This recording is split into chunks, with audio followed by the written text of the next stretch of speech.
নমস্কার।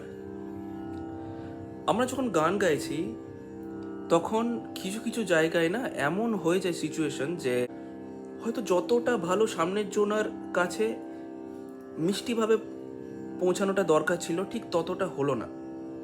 কেন?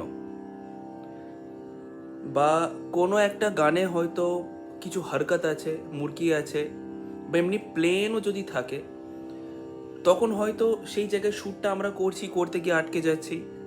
তখন আমাদের ভাবতে হচ্ছে যে আচ্ছা এইখানকার নোটেশনটা কি, নোটসগুলো কি লাগছে, স্বরগুলো কি লাগছে, এইগুলো আমরা আইডেন্টিফাই করতে পারি না, বুঝতে পারি না।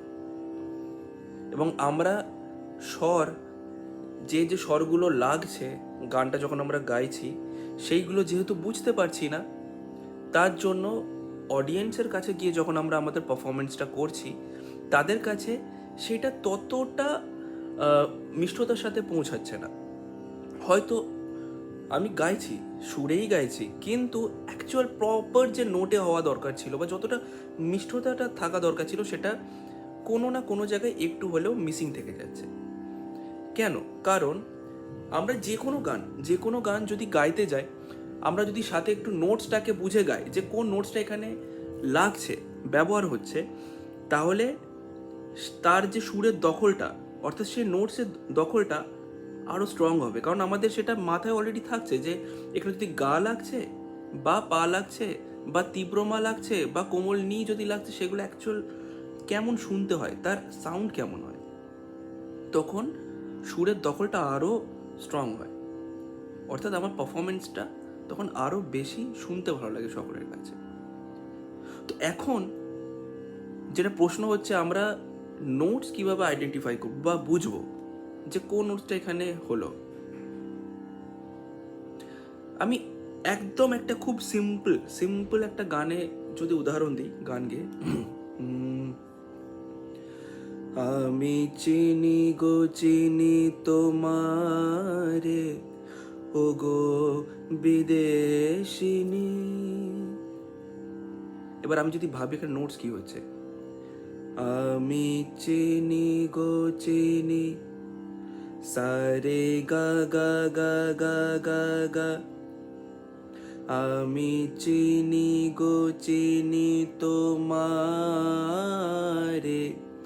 গা মা গা পা মা গা রে, ও গো রে রে গা, ও গো বিদেশিনী, রে রে গা রে পা মা পা, পা মা পা। আমি না কিছু কিছু জনকে এইভাবেও গাইতে শুনেছি, জানি না কেন, কিভাবে। রে রে গা রে পা মা পা, কিন্তু হবে রে রে গা রে পা তীব্র মা পা, এইটা।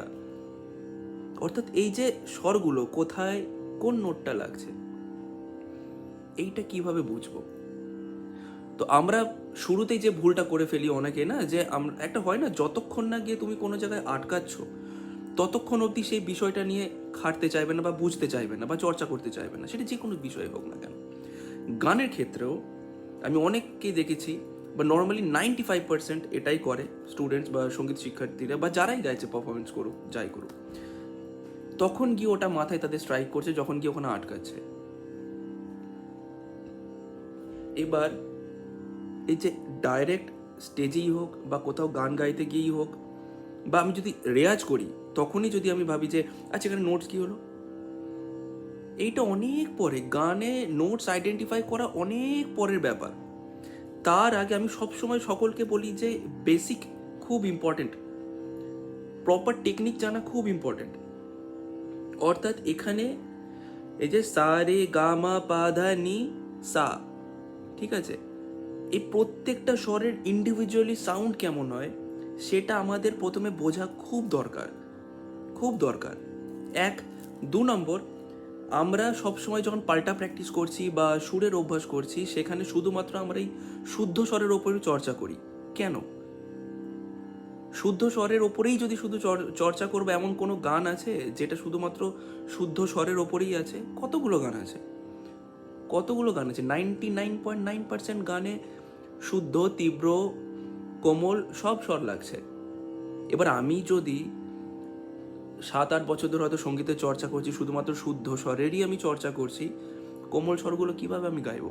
যখন আমার এই যে যেমন এই গানটাতে আমি করলাম রে রে গা রে পা মা পা, এই যে এখানটা যে তীব্র মাধ্যমটা ইউজ হলো, আমার যদি এটা আইডেন্টিফাই না করতে পারি বা বুঝতে না পারি আওয়াজটাকে, পা মা পা মা, এটা শুদ্ধ মা মা, এই যে তীব্র মা, এই যে দুটো নোটের মধ্যে কতটা গ্যাপ,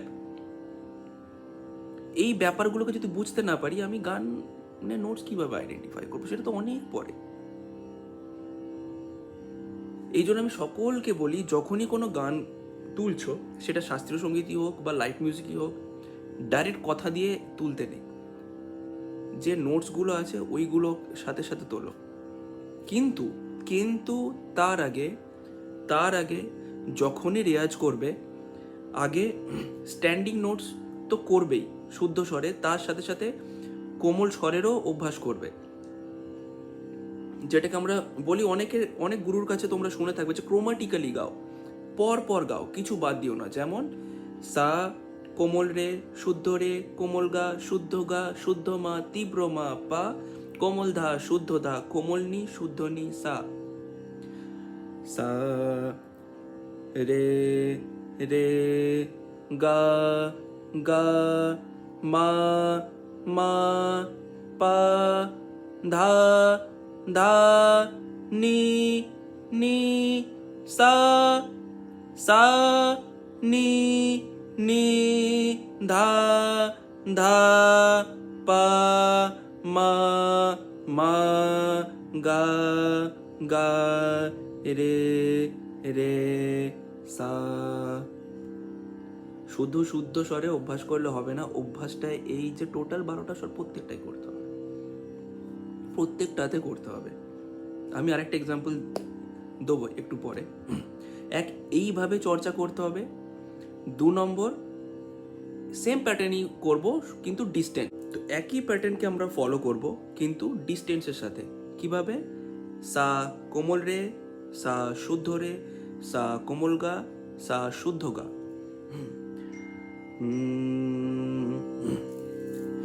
সা রে সা রে, সা গা সা গা, সা মা সা মা, সা পা, সা ধা সা ধা, সা নি সা নি সা সা। ঠিক একইভাবে আমরা নামবো নিচের দিকে, সা নি সা নি, সা ধা সা ধা, সা পা, সা মা সা মা, সা গা সা গা, সা রে সা রে সা সা। এইভাবে প্রত্যেকটা স্বরকে একদম ডাইরেক্ট হিট করে করে অভ্যাস করতে হয়। প্লাস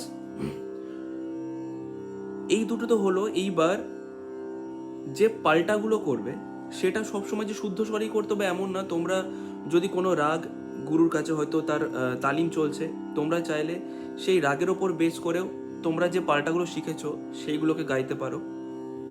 এরপর আর একটা যেটা করতে পারো সেটা হচ্ছে হারমোনিয়াম নেবে, এবং হারমোনিয়ামে যখনই তোমরা গাইতে বসবে প্রথমেই চেষ্টা করবে ডাইরেক্ট হারমোনিয়ামে সেই নোটসটাকে না বাজিয়ে, ঠিক আছে, আগে নিজে গাও। যে দেখো, গাকে যদি তোমরা বলতে চাইছো তাহলে বাজানোর আগে তোমরা গাকে বলো গে, গা গা। এবার তোমরা বাজিয়ে দেখো যে সেটা সুরে হলো কিনা।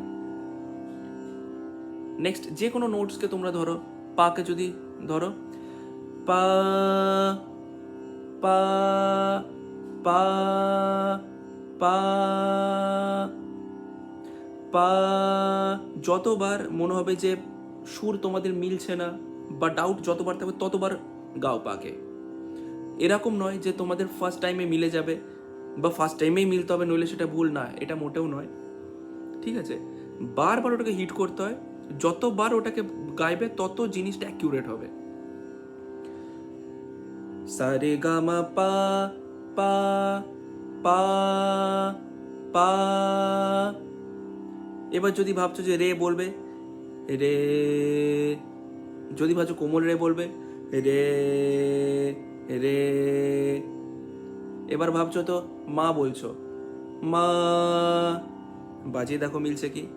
এবার ভাবছো তীব্র মা বলবে, মা মা। এইভাবে হয়। দ্বিতীয়ত এই ব্যাপারটাতে না তোমরা নিজেরা করলে হবে না, কারোর হেল্প লাগবে। কারণ এই প্রসেসটা করতে হবে এবার এমন একজনকে সামনে রাখো, সাথে রাখো, যে হারমোনিয়ামের বিষয়ে জানে, স্বরগুলোকে জানে। এবার তাকে বলো হারমোনিয়ামে যে কোনো একটা রিড প্লে করতে, নোটস বাজাতে। সেটাকে আইডেন্টিফাই করে তোমরা ধরার চেষ্টা করো যেটা কোন নোটসটা প্লে হলো। ঠিক আছে, সরি আমার কাছে কোনো হারমোনিয়ামটা নেই, এই কারণে আমি জিনিসটা দেখাতে পারছি না। বাট একদম সিম্পল, এমন একজনকে সাথে রাখো যে হারমোনিয়ামের নোটসগুলোকে বোঝে, এবং তাকে বলো বাজাতে যে তুমি তোমার মতো করে একটা নোটস বাজাও, যেটাকে আমি বলবো এটা কোনটা বাজলো, পা বাজলো না কোমল ধা বাজলো না রে বাজলো না উপরে সা বাজলো। ঠিক আছে, আর সব শেষে একটাই কথা বলবো যে সুরের নলেজটাকে নিতে গেলে না হারমোনিয়ামে করলে কিন্তু হবে না। হারমোনিয়ামে ততক্ষণ বা তত বছর অবধি বা তত মাস অবধি ঠিক আছে, যতক্ষণ তোমরা ভাবছো যে প্রত্যেকটা স্বরের যে সুরটা তোমাদের কানে বসেনি, এখন হয়তো ডাউট আছে যে এই নোটসটার আওয়াজ কেমন হবে, ওই নোটসটার আওয়াজ কেমন হবে, ততক্ষণ অবধি করো। কিন্তু করলেও 5 বার হারমোনিয়ামে বাজালে 6 বারের বার চেষ্টা করো অ্যাটলিস্ট হারমোনিয়াম ছেড়ে তানপুরাতে ওই সুরটাকে গাওয়ার, যে তোমরা একদম পিছে গাইতে পারছো কিনা। গানে ডাইরেক্ট গানের দিকে ফোকাস না করে যে গানে আমি আটকাবো তখন গিয়ে আমি সুরটাকে আইডেন্টিফাই করব, পারবে না, কখনো পারবে না। কেন পারবে না? কারণ সবসময় যে তোমাদের সামনে হারমোনিয়াম থাকবে এরকম তো নয়। হারমোনিয়াম তো এত হালকা বা এত ছোট জিনিস না যেটা পকেট ইজিলি ক্যারি করে নিতে পারবে। কানকে রেডি করো, কানকে বোঝাও, কানকে সে ব্যাপারটা ছাড়ো, কানের ওপর সেই ব্যাপারটা ছাড়ো যে কোন শটটা বাজছে, প্লে হচ্ছে, যাতে আমি সেটাকে ইজিলি ক্যাপচার করে নিতে পারি, বুঝে নিতে পারি। হ্যাঁ, তো এবার আমি আরেকটা যেটা উদাহরণ বলছিলাম যে কেন শুদ্ধ স্বর, কোমল স্বর, তীব্র স্বরের অভ্যাস করা দরকার, এবং সেটা পাল্টার সাথে কেন করা দরকার। কারণ পাল্টাতে হলে কেউ একটা রিদম হবে, একটু স্পিডে হবে। গান যখন হচ্ছে, কোনো গান তো স্ট্যান্ডিং নোটে তো এইভাবে যাবে না, আমি চিনি গো, এইভাবে তোর গান হবে না। আমি চিনি গো চিনি তোমারে, একটা রিদমে যাবে।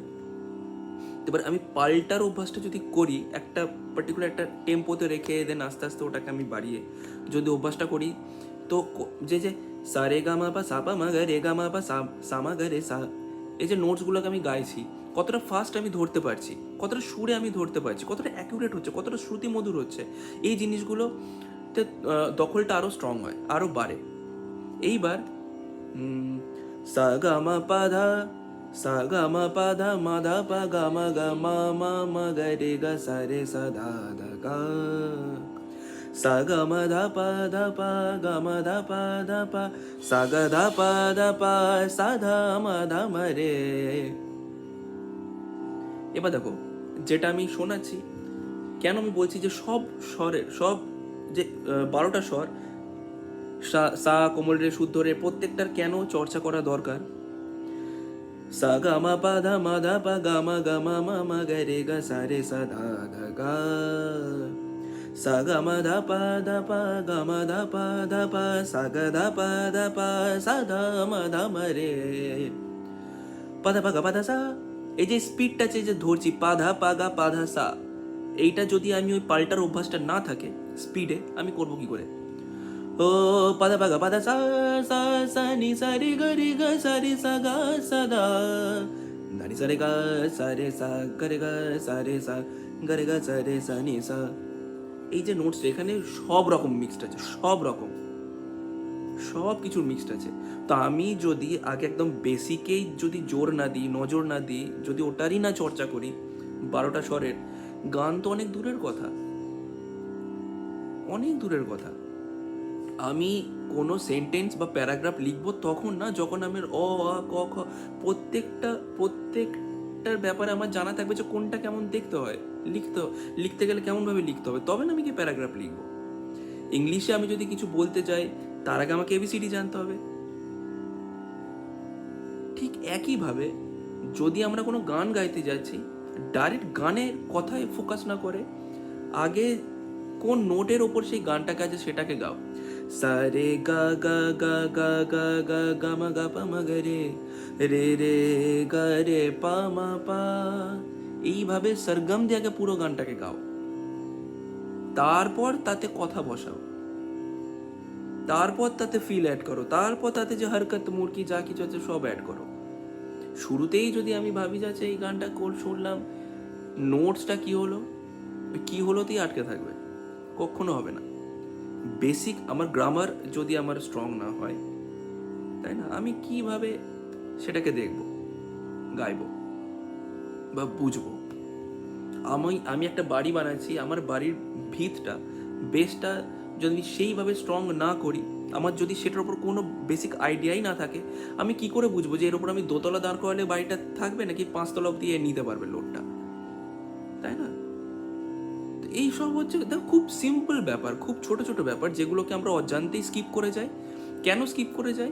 এক হয় যে এই যে না বুঝে, অর্থাৎ আমার হয়তো সেই ব্যাপারে নলেজ নেই, সেন্স নেই, তো আমি ওটাকে স্কিপ করে গেলাম। আর একটা হয় জেনে বুঝে স্কিপ করা, যে এত টাইম দিতে পারছি না, ধর কি হবে, আমি গানটার দিকে ডাইরেক্ট দেখি, ও হয়ে যাবে আস্তে আস্তে। এই যে টিচাররা বলে না এগুলো করতে থাকো হয়ে যাবে আস্তে আস্তে, তার মানে সেও জানে না, তার মানে সেও জানে না যে জিনিসটাকে আমি ঠিক কীভাবে করলে হবে। তো এইগুলো হচ্ছে প্রসেস, ফলো করে দেখো, অবশ্যই অবশ্যই লাভ হবে। ধন্যবাদ।